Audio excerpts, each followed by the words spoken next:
फजरे उठिए कि YouTube channel open कहीं सोचनी 1 के सब्सक्राइबर हो गए भाई कहाँ घंटा तो करते ना आवाज सब्सक्राइब करे जा यार एगो सब्सक्राइब कर का बाटे। आ जैसन जगह में नहीं ब्लॉगिंग करे खातिर हर तरफ जंगल ही जंगल बाटे बहुत रिस्क ले कहीं नहीं है सांप भी हो सकेला कुछ भी हो सकेला। लेकिन तो हमार कर्तव्य बा तो लोग देखाए तो लोग देखा जा और वीडियो के मजा ला जा। ये एगो घर बा देख सकत राजा इ घरवा मतलब पुराना बहुत पुराना जमाना का घर बाटे जाए के आदमी आवते बैठते घूरते।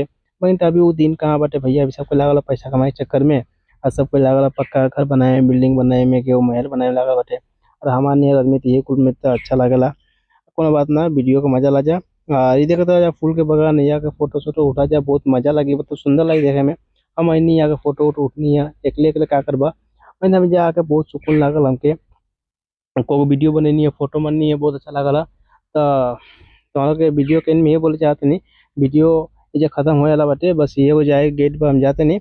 और टाटा बाय बाय वीडियो को लाइक कमेंट शेयर करा जा ऐसे ही प्यार दुलार सपोर्ट दा जा। हम एगो यूट्यूब चैनल खोले बनी ओकर में 1 के सब्सक्राइबर कंप्लीट करा दा जा और सपोर्ट करा जा भैया लोग तो हम लोग आशा बात सब कुछ कर दे बजा।